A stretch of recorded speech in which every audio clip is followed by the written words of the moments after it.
يا أيها الذين آمنوا لا تخونوا الله والرسول وتخونوا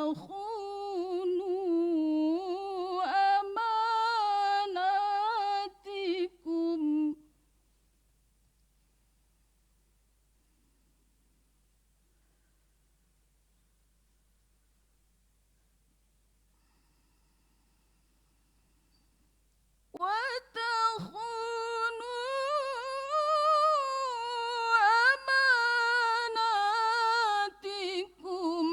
وأنتم تعلمون.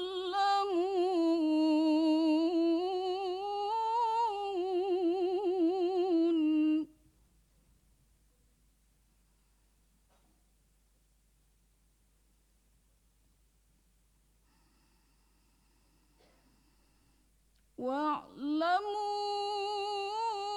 أنما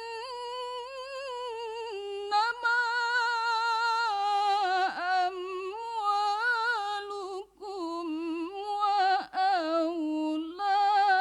وأولادكم فتنة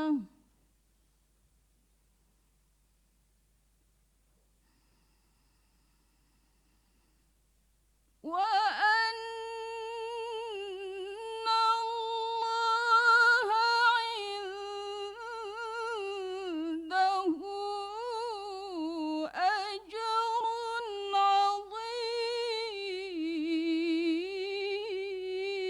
عظيم.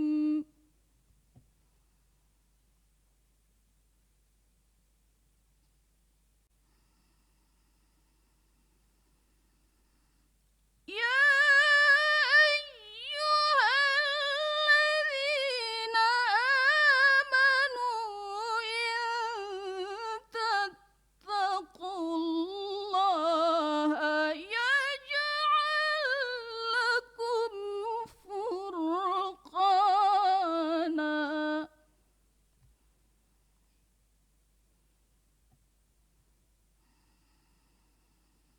ويكفر عنكم سيئاتكم ويغفر لكم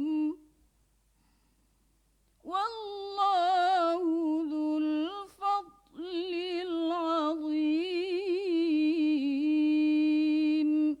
صدق الله العظيم.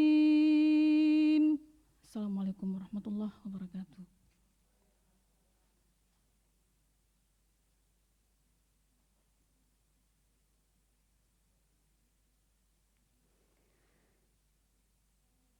Dilanjutkan dengan menyanyikan bersama lagu kebangsaan Indonesia Raya dan Mars PKK dipimpin oleh Barfira Anggraini.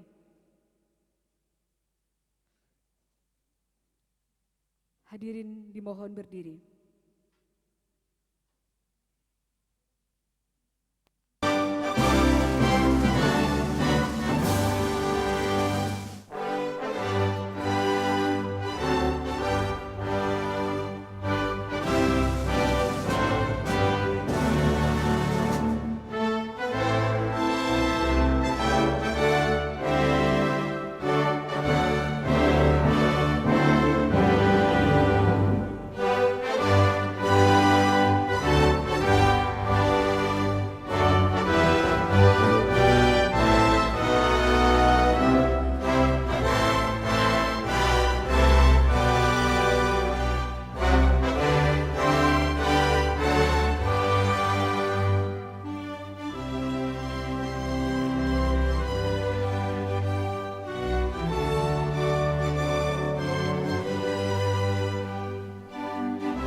disilakan duduk kembali.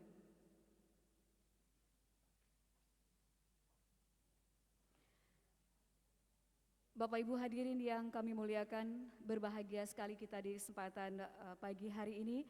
Kita bisa bersama dalam Hari Kesatuan Gerak PKK dan saat sekarang kita akan melaksanakan pemotongan tumpeng serentak semua di tim penggerak PKK Kabupaten Kota. Kami silakan tumpengnya.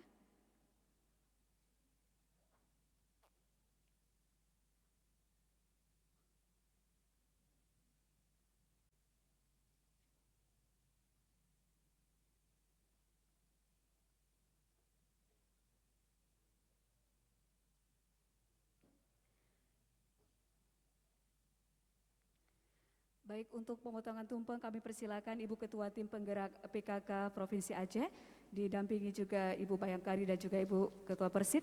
Berkenan Ibu mengambil tempat yang telah ditentukan. Dan ini tentu saja tumpeng ini akan dilakukan pemotongannya serentak di 23 kabupaten kota. Kami silakan Ibu. Ya, kita saksikan di video juga, kita saksikan di layar. Ya.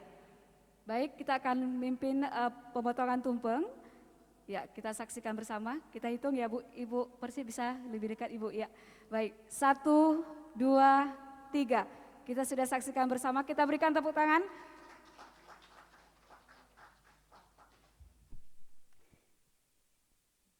Sudah dilakukan pemotongan tumpeng oleh Ibu Ketua Tim Penggerak PKK Aceh, Ibu Dr. Insinyur Diah RT Idawati MT. Ya, kita serahkan, silakan Ibu. Ya. Ya. Terima kasih dan mungkin satu lagi Ibu. Ya. Kita saksikan juga Ibu melakukan pemotongan tumpeng yang diserahkan juga pasti kepada Ibu Persit di hari ini yang turut berbahagia ya Ibu untuk acara Hari Kesatuan Gerak PKK yang ke-49.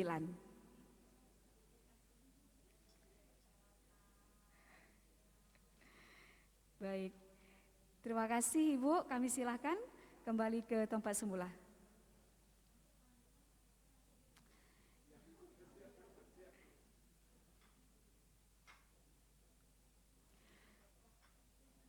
Bapak Ibu hadirin yang berbahagia, selanjutnya kita akan menyaksikan bersama pemutaran video Tim Penggerak PKK Provinsi Aceh.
Bapak Ibu hadirin yang kami muliakan, selanjutnya marilah kita dengarkan bersama sambutan Ketua Tim Penggerak PKK Aceh yang terhormat Ibu Dr. Insinyur Diah RT Idawati MT. Kami silakan.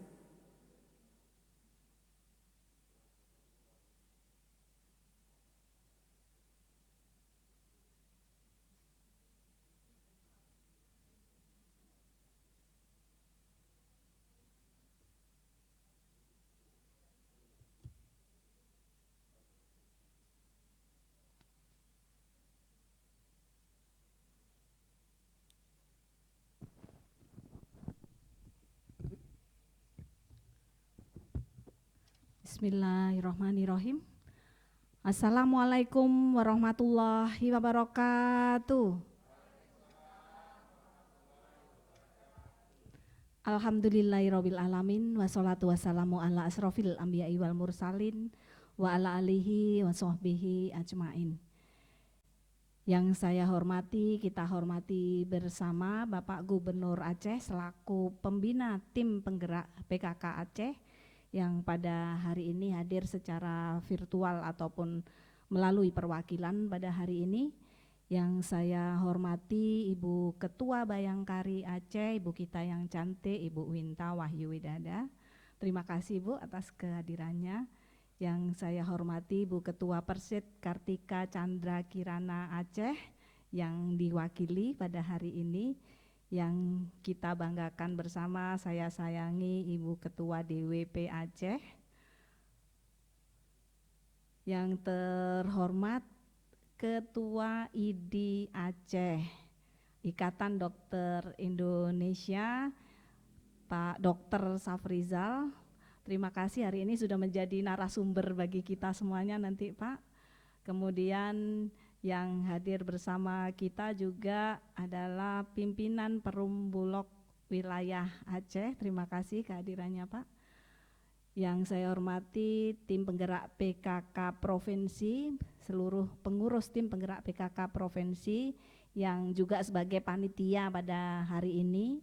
Yang saya hormati tim penggerak PKK Kota Banda Aceh, tim penggerak PKK Kabupaten Kota beserta yang seluruh tim penggerak PKK yang hadir secara virtual pada hari ini di 23 kota kabupaten. Semoga semuanya dalam keadaan sehat walafiat ya Ibu-ibu ketua tim penggerak PKK. Walaupun di luar kebiasaan kita biasanya hari kesatuan gerak kita selalu berkumpul di dalam satu ruang.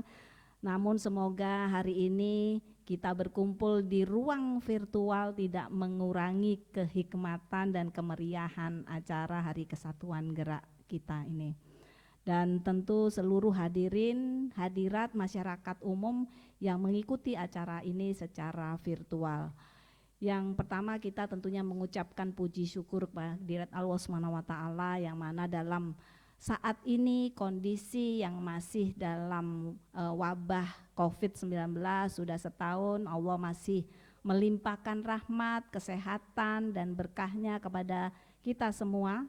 Sehingga pada hari ini kita dapat bersilaturahmi dalam rangka memperingati Hari Kesatuan Gerak PKK yang ke-49 di tahun 2021. Selanjutnya sholawat dan salam kita sanjungkan kepada Nabi besar Muhammad SAW beserta keluarga dan para sahabat beliau. Semoga kita tergolong umat yang mendapatkan syafaatnya di yaumil kiamah nantinya. Amin. Ibu Bapak yang dirahmati Allah, sebagai ketua tim penggerak PKK terlebih dahulu kami mengucapkan terima kasih atas kehadiran Bapak Ibu semuanya yang hadir dalam rangka memperingati Hari Kesatuan Gerak PKK yang ke-49 di tahun 2021 ini.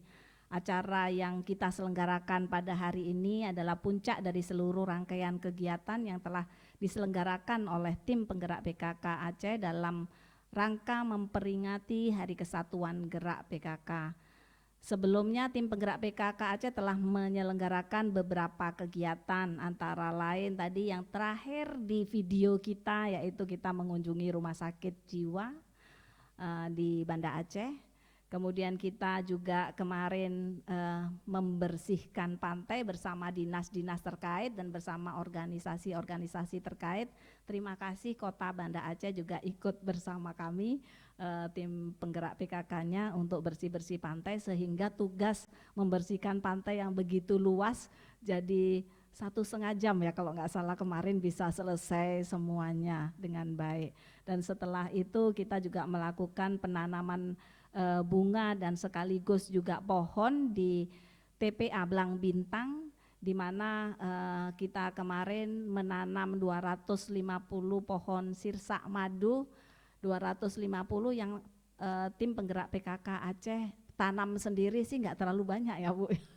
Tapi dengan bersama DLHK dan tim-tim yang lain kita berhasil menanam 250 pohon yang nantinya insya Allah di tempat pembuangan akhir sampah mudah-mudahan setahun ke depan kita bisa panen ini Bu pohon sirsatnya. Dan mudah-mudahan itu bisa berhasil dengan baik sehingga menambah ruang hijau kita di Aceh dan sekitarnya. Dan juga kita melaksanakan sosialisasi vaksinasi COVID pada hari ini. Tadi pagi kita juga ke SDN 58 untuk membagikan kartu identitas anak sebagai perwujudan dari tim penggerak PKK Aceh, juga concern terhadap perlindungan kita terhadap anak. Dan nantinya di acara ini terima kasih Bapak Bulog juga kerjasamanya dengan tim penggerak PKK Aceh. Hari ini kita juga secara formalitas akan memberikan bantuan beras untuk rumah gizi di sejumlah kampung-kampung di Banda Aceh dan juga Aceh Besar sebagai perwujudan dari upaya-upaya kita untuk pengurangan stunting secara drastis ya di Aceh.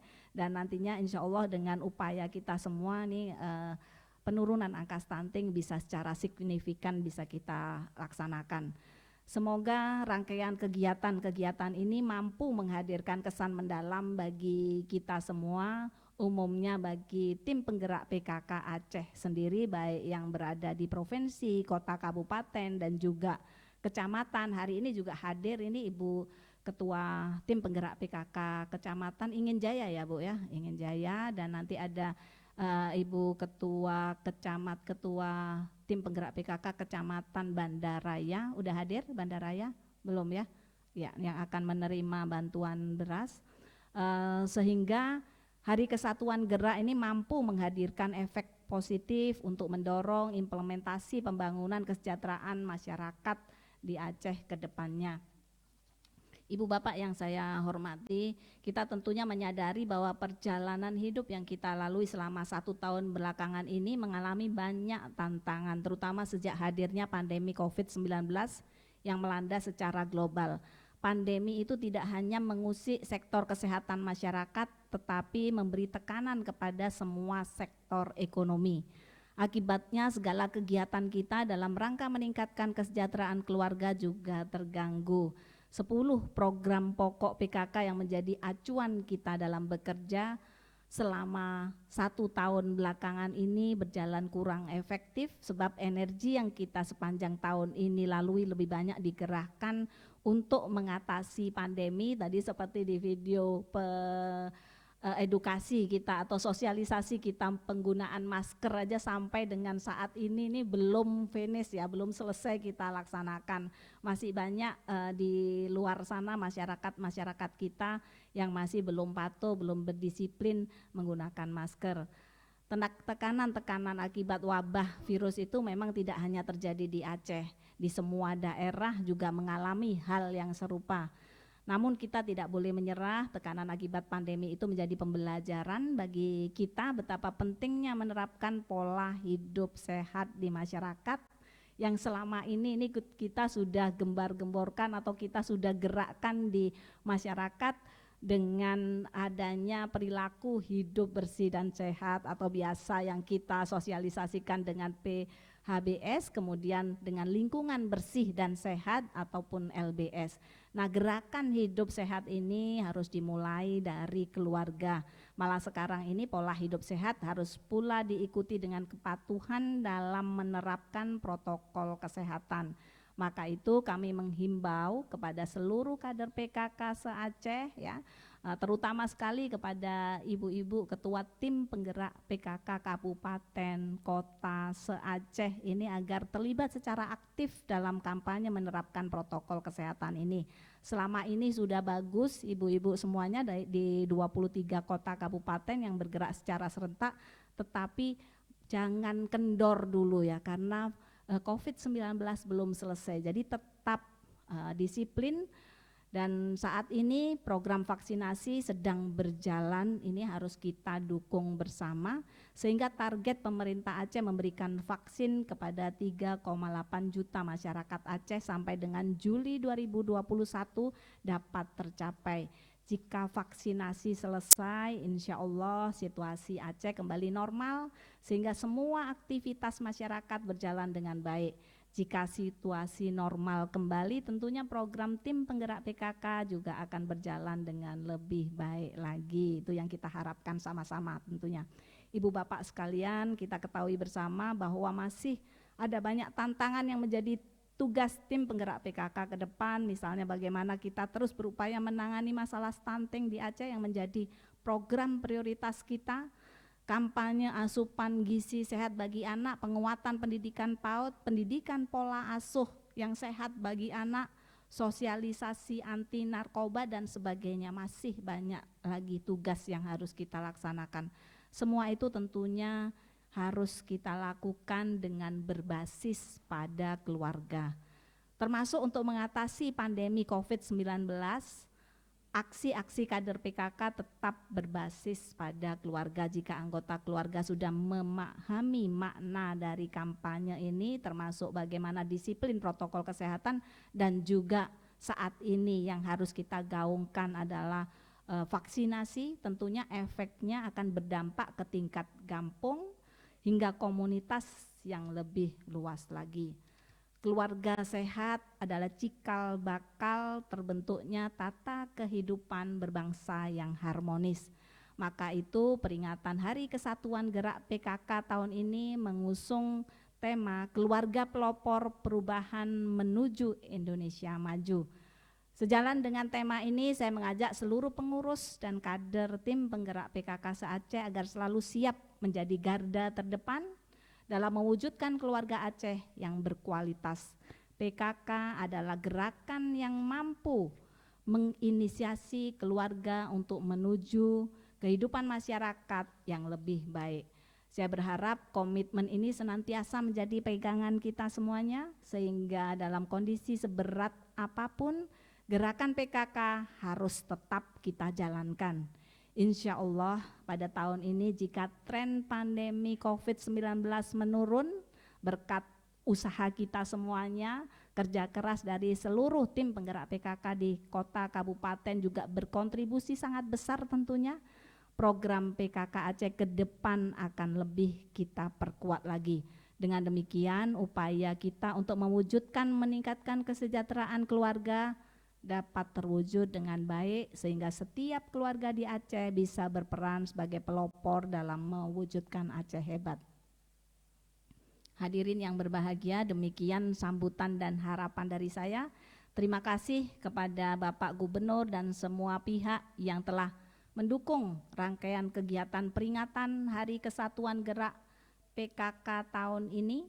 Semoga momentum ini kian perkuat dengan semangat kita untuk berjuang meningkatkan kesejahteraan masyarakat Aceh. Mari kita perkuat kekompakan dan kinerja para kader-kader PKK se-Aceh. Semoga tim penggerak PKK mampu berbuat yang terbaik untuk pembangunan Aceh tercinta. Hidup jaya PKK. Terima kasih. Billahi taufik wal hidayah. Assalamualaikum warahmatullahi wabarakatuh. Selanjutnya berkenan Ibu untuk tetap di tempat, dan rangkaian acara selanjutnya adalah penyerahan secara simbolis beras Fortifit dalam upaya mencegah stunting dari Bulog Aceh kepada Ketua Tim Penggerak PKK Aceh. Berkenan yang akan menyerahkan Bapak Irsan Nasution dari Bulog, yang akan menyerahkan ke Ibu Ketua Tim Penggerak PKK Dan untuk selanjutnya nanti Ibu Ketua Tim Penggerak PKK akan menyerahkan ke Ketua Tim Penggerak PKK Kabupaten Aceh Besar yaitu Ingin Jaya dan Bandaraya dari Banda Aceh.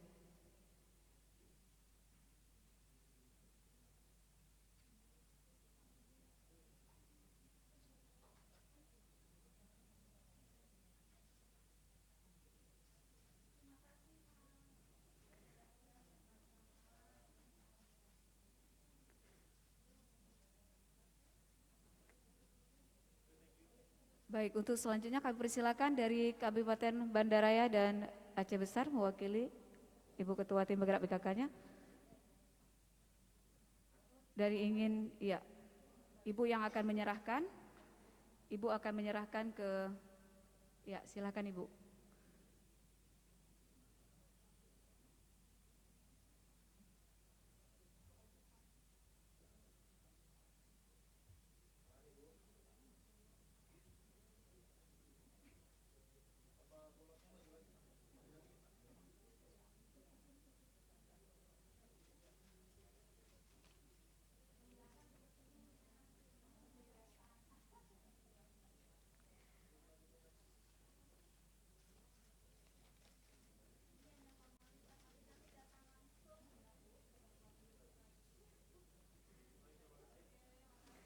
Baik, terima kasih. Kami silakan kembali ke tempat semula.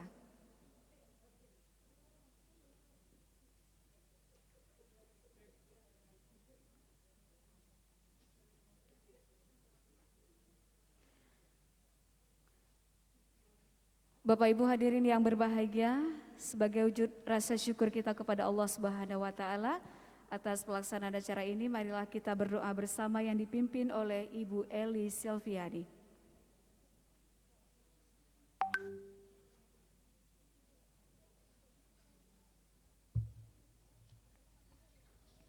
Assalamualaikum warahmatullahi wabarakatuh.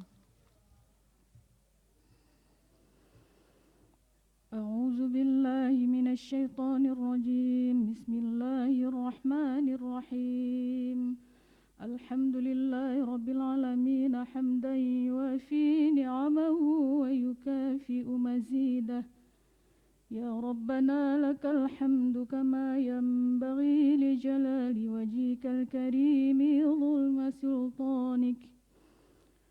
Allahumma salli ala sayyidina Muhammadin wa ala alihi wa sahbihi ajma'in. Allahumma inna nas'aluka salamatan fid din وعافية في الجسد وزيادة في العلم وبركة في الرزق وتوبة قبل الموت ورحمة عند الموت ومغفرة بعد الموت. اللهم هون علينا في سكرات الموت والنجاة من النار والعفو عند الحساب. ربنا لا تزغ قلوبنا بعد إذ هديتنا وهب لنا من لدنك رحمة إنك أنت الوهاب. ربنا آتنا في الدنيا حسنة وفي الآخرة حسنة وقنا عذاب النار. سبحان ربك العزة عما يصفون وسلام على المرسلين والحمد لله رب العالمين. Assalamualaikum warahmatullahi wabarakatuh.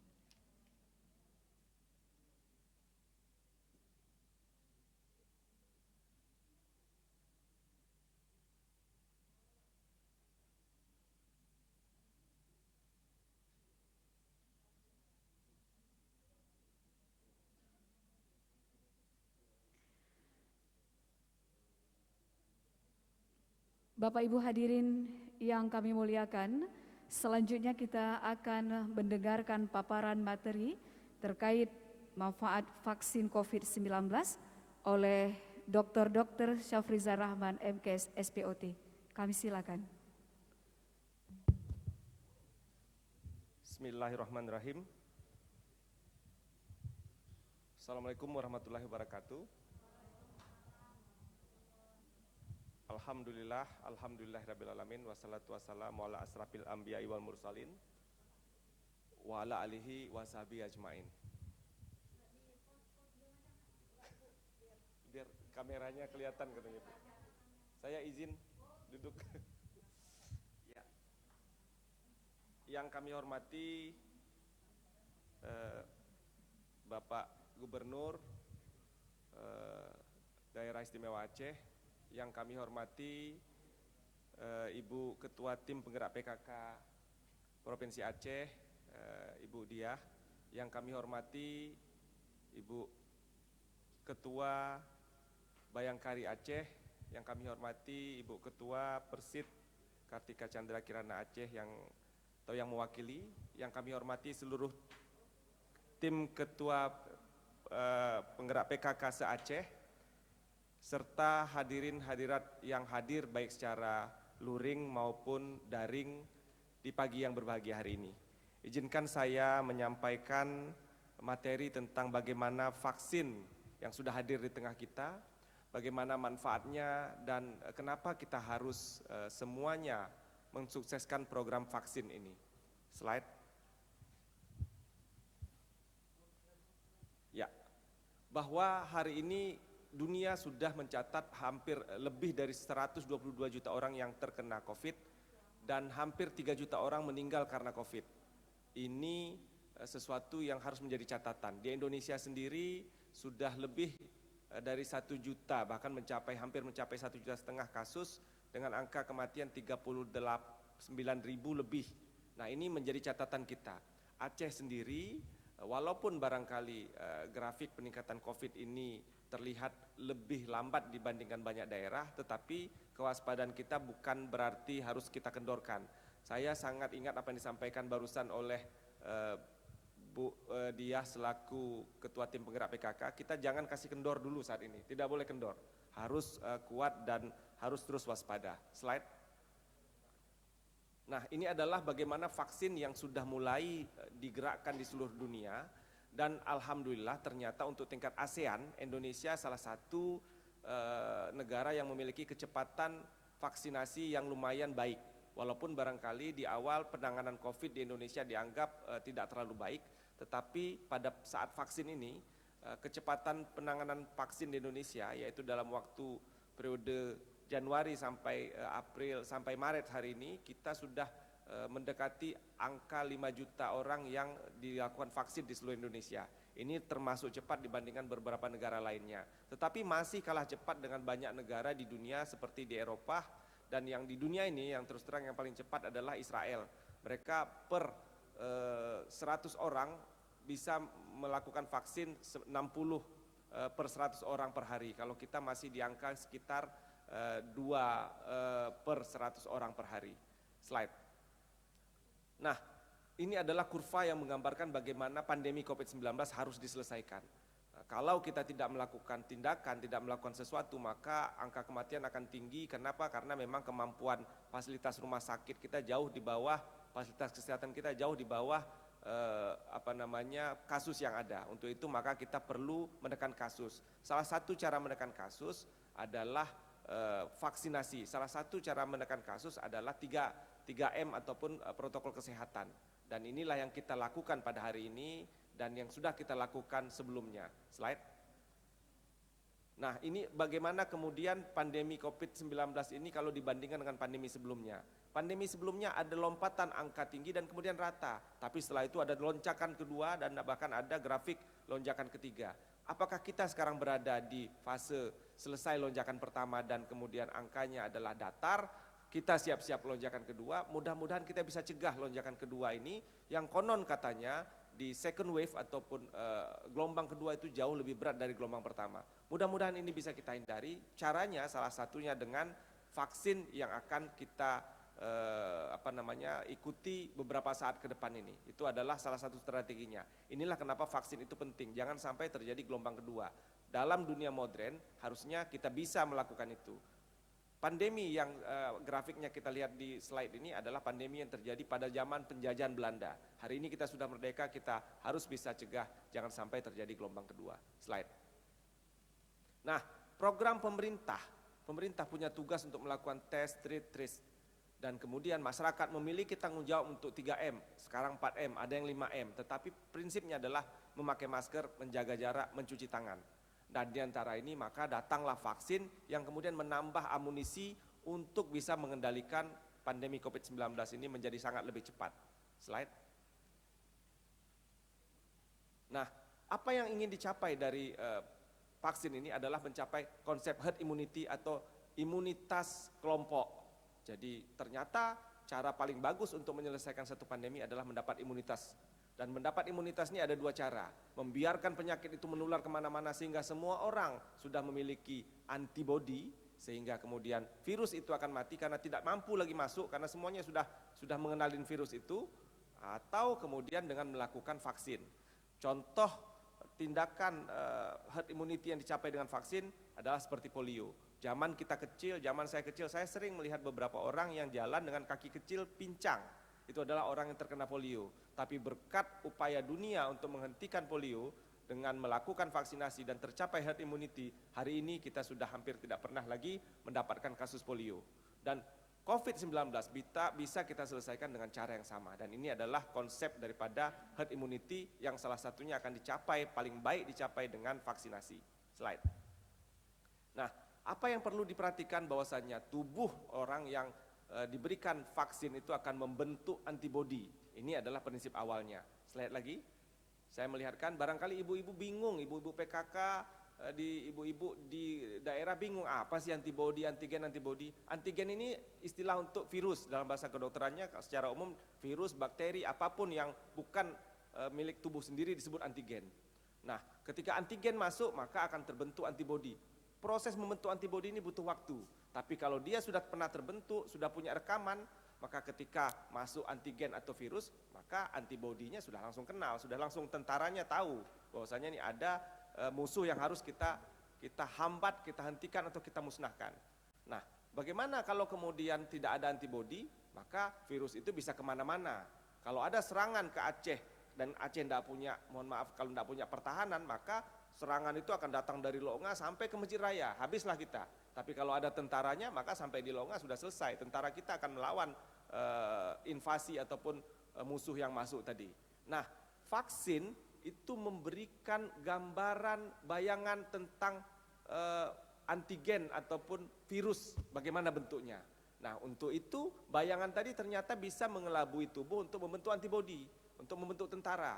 Jadi kemudian terbentuklah antibodi. Nah, antibodi ini kalau benar-benar virusnya datang, maka antibodinya sudah siap untuk melawan virus tadi. Ini adalah konsep kenapa vaksin itu diperlukan, bagaimana vaksin itu bekerja. Jadi intinya dari vaksin ini adalah terbentuk imunitas. Imunitasnya dalam bentuk antibodi. Paling tidak dalam bentuk pengenalan tubuh terhadap virus yang ternyata adalah tidak baik untuk tubuh dan harus ditolak. Slide berikutnya. Nah, ternyata setelah 1 tahun kita mengalami pandemi, banyak perusahaan yang kemudian mengeluarkan vaksin.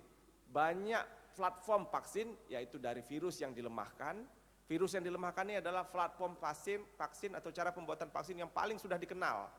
Ada kemudian bagaimana merekayasa RNA dan DNA untuk menghasilkan antibodi. Itu banyak, tapi yang paling dikenal masyarakat adalah, yang paling dikenal di dunia yang paling tua usianya adalah salah satunya adalah dengan melemahkan vaksin, dengan melemahkan virus. Slide.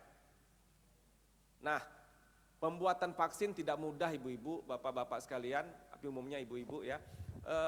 Banyak fase, bahkan ada 4 fase. Fase pertama, kemudian sebelumnya pada hewan coba, fase pertama, fase kedua, fase ketiga, dan fase keempat kapan? Mungkin belum banyak yang tahu. Fase keempat nanti dievaluasi setelah pemakaian, apakah aman secara keseluruhan dan seterusnya atau tidak begitu. Hari ini kita hanya bicara sampai fase ketiga. Setelah fase ketiga ada, selesai, dan ini ada data-data ilmiahnya, baru boleh dapat izin. Nah, banyak kalau sehari-hari kita melihat ada obat yang mengatakan kayu ini, kayu itu, kayu A, kayu B dari hutan rimba ini mampu menjadi obat. Tapi tanpa melalui proses ilmiah seperti ini, biasanya Ikatan Dokter Indonesia tidak mengakui itu sebagai obat. Nah, kalau sudah melalui tahapan seperti ini baru kemudian bisa diberikan persetujuan untuk dipakai. Masyarakat kita seringkali kalau mendengar sesuatu dari katakanlah obat A, obat B bisa digunakan padahal belum ada rekomendasi dari Balai POM, sudah mau mengakui, tapi vaksin yang sudah diakui oleh Balai POM masih ragu-ragu. Ini mungkin pola berpikir yang terbalik. Tapi saya pikir dalam ruangan ini luring atau daring, ibu-ibu semua tidak punya pola pikir seperti itu. Ibu-ibu semua sudah lebih bisa menerima keberadaan ilmiah dan kemudian lebih bisa menerima vaksin ini. Slide.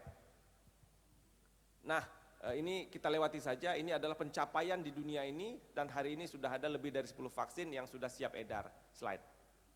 Nah, kalau melihat satu vaksin maka dalam kondisi emergensi orang melihat efikasi ataupun kemampuan vaksin tersebut dan safety. Yang paling penting dari semua ini adalah safety, keamanan.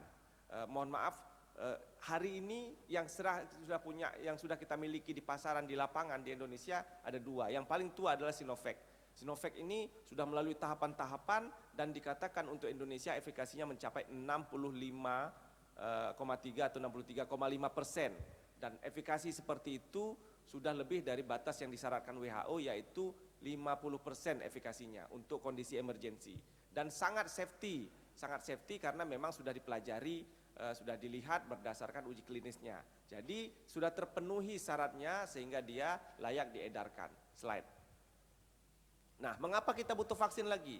Kita membutuhkan vaksin karena memang vaksin ini akan meningkatkan imunitas. Kita membutuhkan vaksin karena dengan vaksin tentu orang yang sakit pun yang bisa terkena COVID juga tidak akan berat lagi sakitnya. Orang yang sudah divaksin bukan berarti dia tidak bisa kena penyakit, tidak bisa kena COVID. Dia juga masih bisa kena COVID tapi dengan kualitas penyakit ataupun kekuatan penyakit yang sudah sangat berkurang.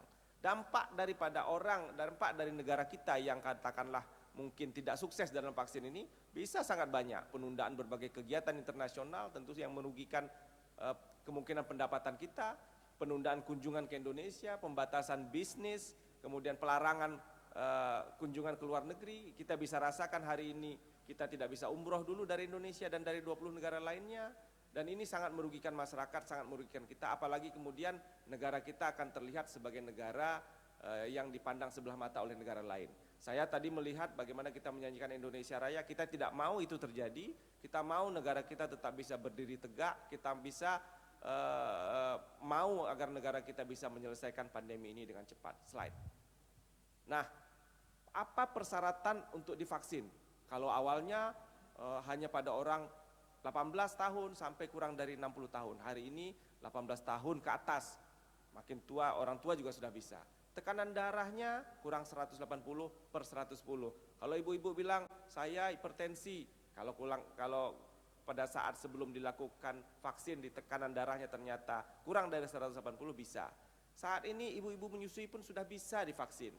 Kemudian kalau ada orang menderita penyakit kronis, selama penyakitnya terkendali, ada rekomendasi dokternya bisa dilakukan vaksin. Orang penderita kanker atas persetujuan dokternya bisa divaksin. Kondisi-kondisi penyakit lain selama dia terkontrol bisa divaksin. Kalau lansia punya bermacam-macam syarat, contohnya syarat tidak ada gangguan jantung, dia bisa berjalan naik tangga katakanlah 10 tingkat itu tidak ada masalah, itu masih bisa divaksin. Kemudian yang belum boleh sampai hari ini hamil. Kalau penyintas bagaimana? Orang yang sudah kena positif bagaimana? Pernah positif COVID, kalau kurang dari 3 bulan jangan dulu, tapi setelah lebih dari 3 bulan boleh divaksin. Dan banyak saat ini orang yang sudah kena pun divaksin. Kalau alergi berat pada saat vaksin pertama, tidak usah vaksin kedua. Ya, tapi kalau dia alergi tapi belum divaksin, vaksin pun diusahakan kalau bisa di rumah sakit sehingga kalau terjadi sesuatu gampang melakukan pertolongan pertama untuk orang-orang seperti ini. Nah, kemudian penderita bekuan darah yang levelnya berat itu juga belum boleh divaksin. Slide. Nah, ini efek samping dari vaksin. Ada yang mengatakan kemerahan, ada yang mengatakan demam, ada yang mengatakan pingin tidur, ngantuk, ada yang mengatakan nafsu makannya bertambah. Itu adalah efek-efek yang sering kita lihat. Bagi bapak-bapak ada efek-efek lain yang barangkali tidak perlu saya kasih tahu di sini, tapi bapak-bapak senang dengan efeknya. Wah, jangan stres kali Bu. Ya, itu kalau di WA grup bapak-bapak ada itu, tapi di grup rame-rame dia tidak akan mau kasih tahu. Nah, itu adalah efek samping dari vaksin, dan efek samping dari vaksin ini sudah disampaikan oleh pemerintah, Kementerian Kesehatan. Dan semua efek samping ini dicatat kalau bapak-bapak atau ibu-ibu melaporkan. Pada saat divaksin nanti akan diberikan nomor kalau ada efek samping di kontak. Tidak perlu takut, tidak akan dilakukan apapun. Kalau ibu sampaikan efek sampingnya, maka efek samping ini akan dicatat, akan dievaluasi, nanti dilakukan evaluasi sebagai vaksin di evaluasi tahap 4-nya. Slide. Nah, Indonesia itu punya sasaran yang sangat banyak untuk divaksin. Ini tahapan-tahapannya ibu-ibu, yang sudah kita capai baru tahapan medis. Kemudian kita akan beranjak ke tahapan berikutnya. Slide. Nah, di dunia dibutuhkan sebenarnya ada masyarakatnya yang dibutuhkan adalah 5,5 miliar masyarakat harus divaksin. Dan itu butuh 11 miliar dosis. Dunia sampai beberapa tahun ke depan itu hanya mampu menyediakan 6 miliar vaksin. Makanya ketika Indonesia sudah mendapatkan vaksin, harus kita manfaatkan. Karena bukan mustahil seluruh dunia saat ini sedang berebut, bukan mustahil ada negara-negara yang tidak mendapatkan vaksin. Ya, walaupun dunia berusaha keras mengejar vaksin. Diperkirakan 8 tahun baru selesai di seluruh dunia, kalau kecepatan pembuatan vaksin seperti hari ini.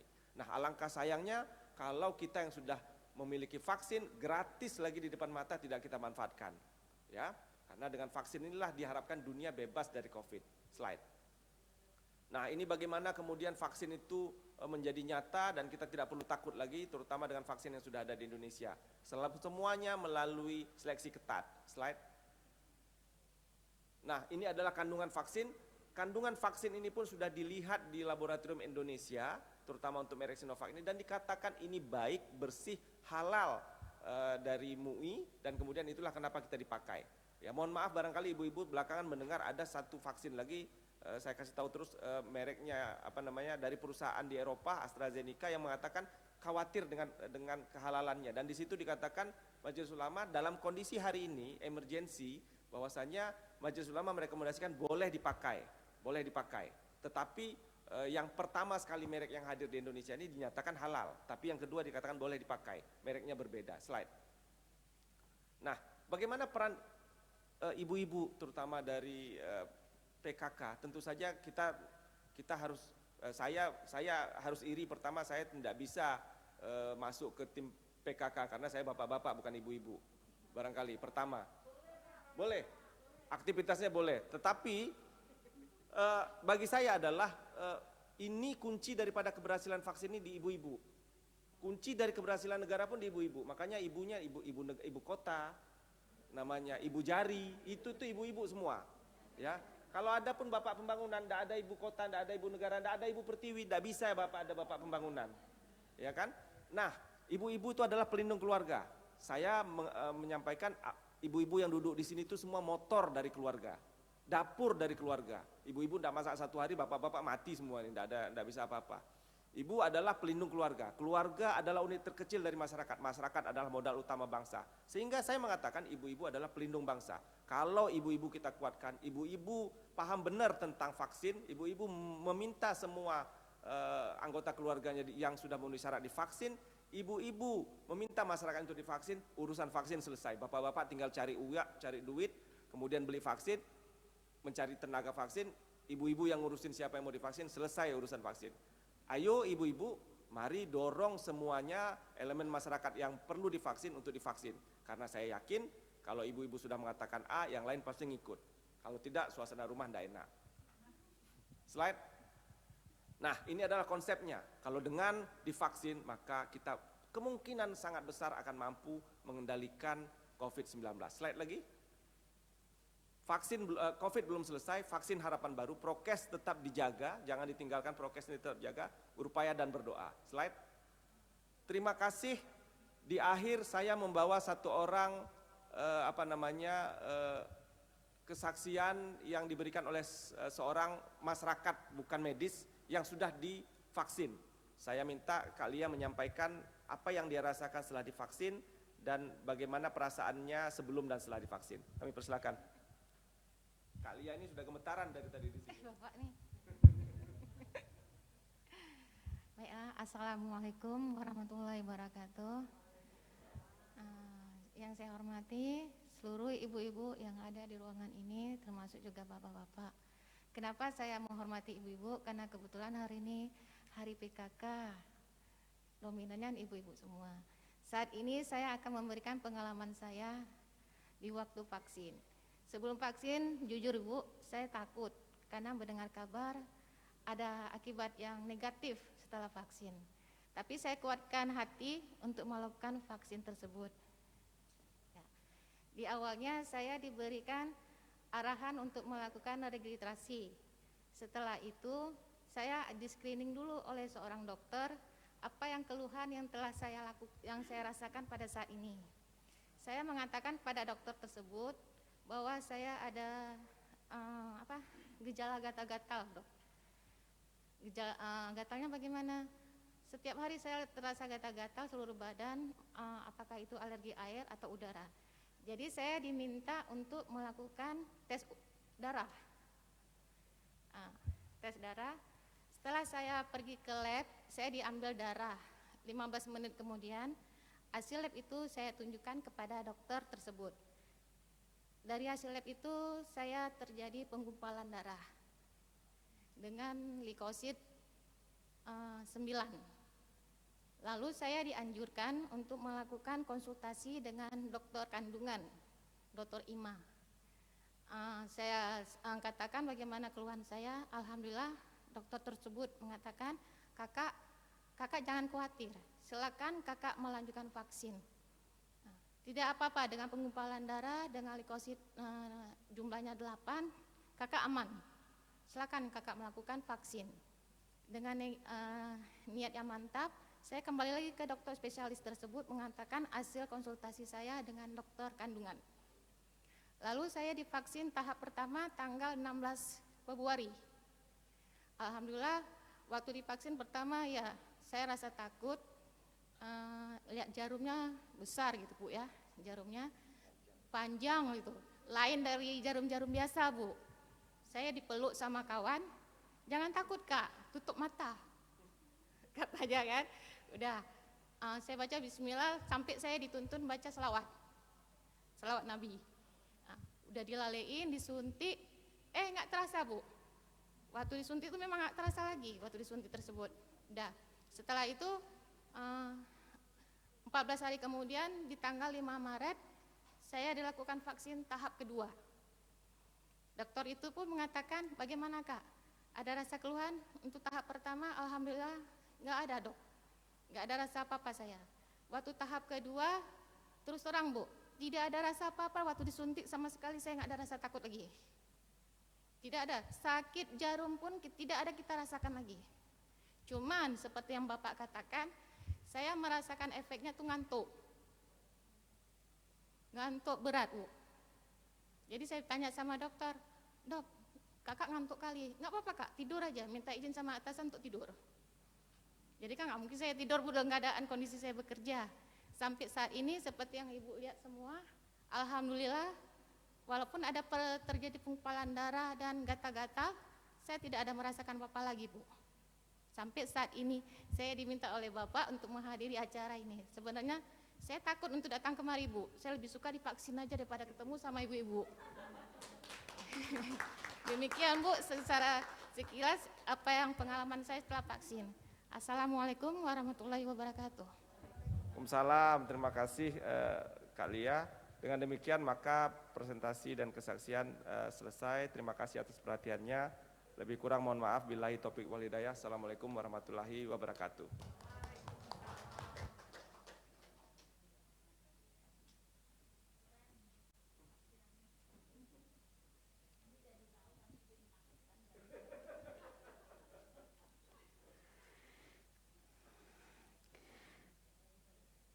Bapak Ibu hadirin yang kami muliakan, selanjutnya marilah kita dengarkan bersama arahan pembina tim penggerak PKK Aceh secara virtual yang terhormat Bapak Insinyur Nova Iriansyah MT.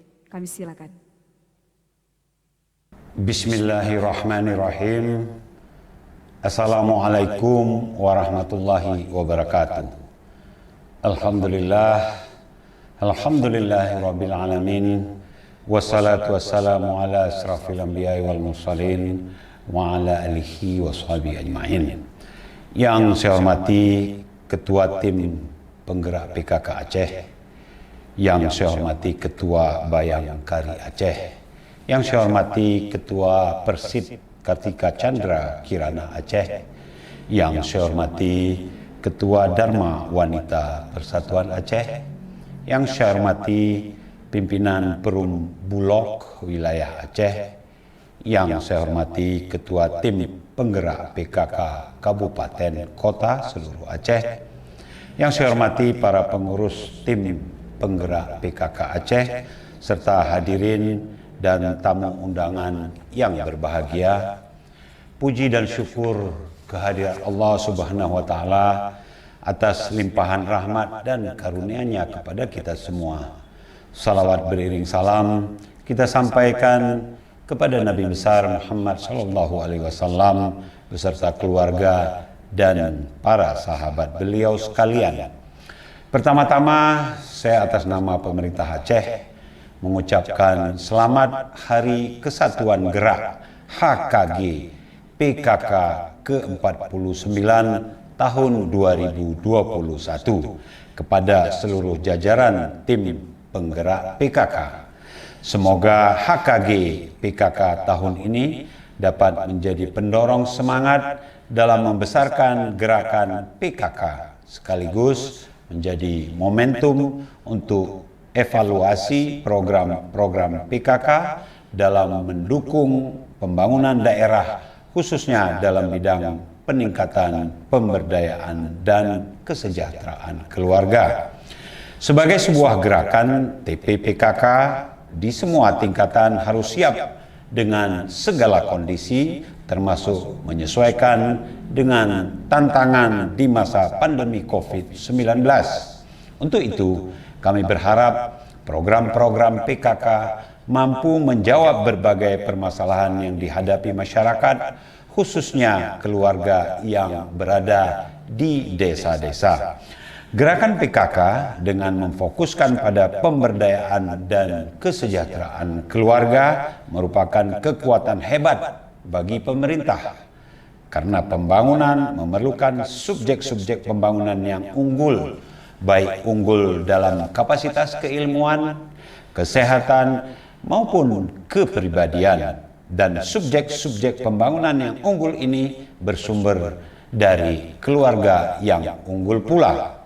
Keluarga yang unggul adalah keluarga yang sejahtera secara mental dan spiritual, yang meliputi ketaatan sebagai hamba Allah dan kepatuhan sebagai anggota masyarakat serta warga negara yang baik. Selain itu, sejahtera dalam fisik, material, yang meliputi sandang, pangan, kesehatan, lingkungan hidup sehat dan lestari melalui peningkatan pendidikan, pengetahuan, dan tentunya keterampilan. Tim penggerak PKK dengan 10 program PKK, saya yakin akan mampu menciptakan keluarga-keluarga yang unggul, sehingga akan lahir dan tumbuh generasi-generasi kuat dan hebat yang mampu berkontribusi dalam pembangunan nasional umumnya dan tentunya pada khususnya di Aceh. Saya memberikan apresiasi yang tinggi kepada TPPKK khususnya di Aceh sebagai mitra pemerintah Aceh yang selama ini telah berjalan bersama untuk mengedukasi masyarakat dalam mencegah penyebaran COVID-19 dan meningkatkan kualitas kesehatan masyarakat, terutama dalam penanggulangan stunting di Aceh. Pemerintah Aceh tentunya berharap sinergitas dan kemitraan ini akan terus berjalan dan terjaga dengan baik. Bapak Ibu sekalian, sekali lagi saya mengucapkan terima kasih atas kerjasama yang diberikan TPPKK Aceh dan tentu TPPKK Kabupaten Kota dalam program-program pemberdayaan dan kesejahteraan keluarga. Sekian, wabillahi taufik wal hidayah. Wassalamualaikum warahmatullahi wabarakatuh.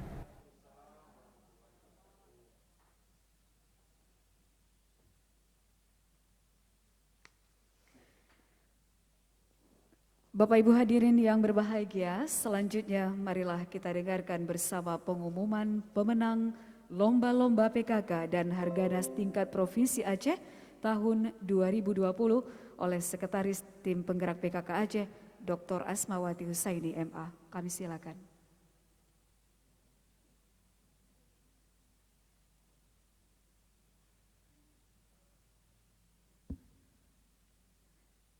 Keputusan nomor 08/KEP/PKK Provinsi /3/2021 tentang penetapan pemenang lomba kegiatan PKK dan Harganas tingkat Provinsi Aceh tahun 2021. Menimbang dan seterusnya, mengingat dan seterusnya, memutuskan, menetapkan keputusan Ketua Tim Penggerak PKK Aceh tentang penetapan pemenang lomba kegiatan PKK dan Harganas tingkat Provinsi Aceh tahun 2021. Kedua, pemenang lomba kegiatan PKK dan Harganas tingkat Provinsi Aceh tahun 2021 sesuai daftar terlampir. Ketiga, keputusan ini berlaku sejak tanggal ditetapkan dan tidak dapat diganggu-gugat. Ditetapkan di Banda Aceh pada tanggal 1 Maret 2021 Masehi bertepatan dengan 18 Rajab 1442 Hijriah. Tim Penggerak PKK Aceh, Ketua Dr. Insinyur Dia RT Idawati MT.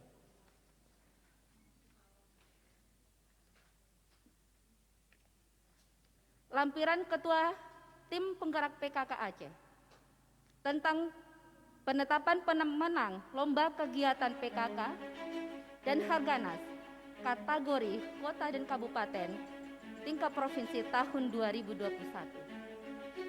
Pertama, lomba tertib administrasi. Terbaik 1, Gampung Durian Kawan, Kecamatan Klut Timur, Kabupaten Aceh Selatan. Terbaik 2, Gampung Lam Ara Engke, Kecamatan Kuta Malaka, Kabupaten Aceh Besar. Terbaik 3, Gampung Berawe, Kecamatan Kuta Alam, Banda Aceh. Harapan 1, Asir-Asir Asia, Kecamatan Buntawa, Kabupaten Aceh Tengah. Lomba Pola Asuh dan Remaja. Terbaik 1, Gampung Telaga Muku, Kecamatan Banda Mulia, Kabupaten Aceh Tamiang. Terbaik 2, Gampung Bumi Bius, Kecamatan Silinara, Kabupaten Aceh Tengah. Terbaik 3, Gampung Batu Hitam, Kecamatan Tapak Tuan, Kabupaten Aceh Selatan. Selanjutnya lomba UP2 KPKK. Terbaik 1, Gampung Batu Hitam, Kecamatan Tapak Tuan, Kabupaten Aceh Selatan. Terbaik 2, Gampung Sukadamai, Kecamatan Pengasih, Kabupaten Aceh Tengah. Terbaik 3, Gampung Durian, Kecamatan Rantau, Kabupaten Aceh Tamiang. Harapan 1, Gampung Rangcile, Kecamatan Samatiga, Kabupaten Aceh Barat. Harapan 2, Gampung Sumberjaya, Timang Gajah, Kabupaten Bener Meriah. Keempat, lomba hatinya PKK. Terbaik 1, Gampung Durian Kawat, Kecamatan Klut Timur, Kabupaten Aceh Selatan. Terbaik 2, Gampung Arul Gele, Kecamatan Silinara, Kabupaten Aceh Tengah. Terbaik 3, Gampung Sapang, Kecamatan Blangkejeren, Kabupaten Gaya Luwes. Harapan 1, Pulau, Kecamatan Nurus Salam, Kabupaten Aceh Timur. Harapan 2, Gampung Simpang Kiri, Tenggulum, Kabupaten Aceh Tamiang. Kelima, lomba IFATES.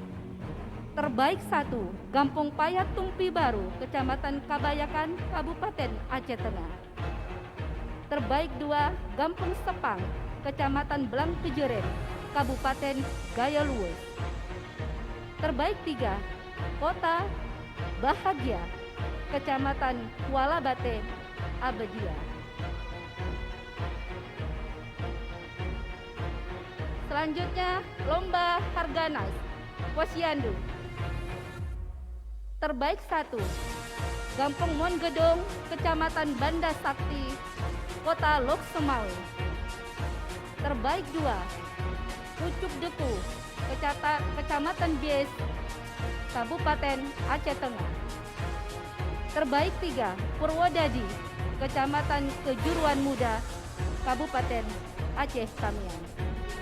Lomba PKK KBKes, terbaik 1, Gampong KB Mawar Putih, Kecamatan Kejuruan Muda, Kabupaten Aceh Tamiang. Terbaik 2, Gampung Rangkile, Kecamatan Samatiga, Kabupaten Aceh Barat. Ditetapkan di Banda Aceh, Ketua TPPKK Aceh Dr. Insinyur Dia RT Idawati MT. Sekian.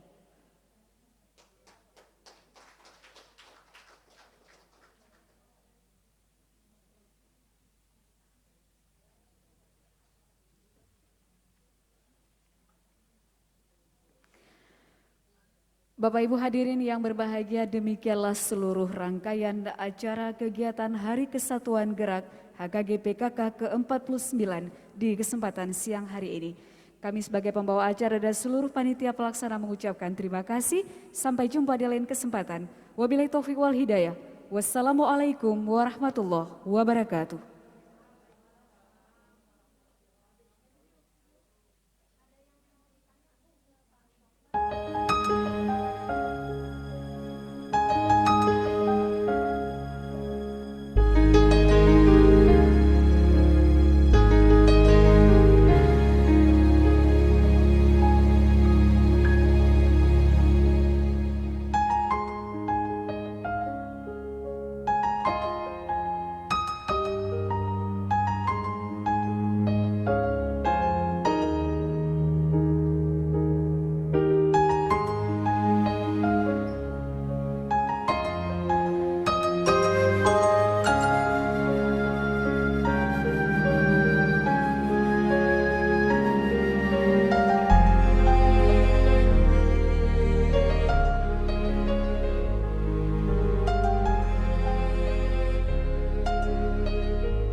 Silakan Bu, foto bersama dulu Ibu.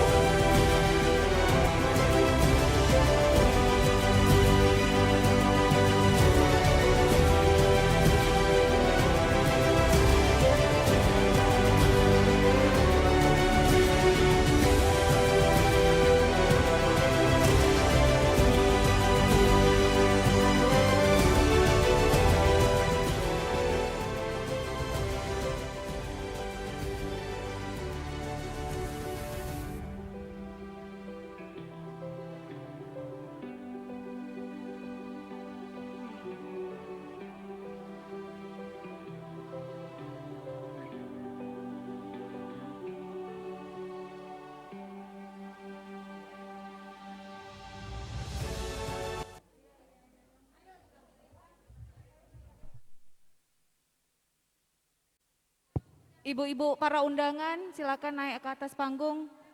Yang mewakili Persit silakan Bu, mau titip kamera boleh?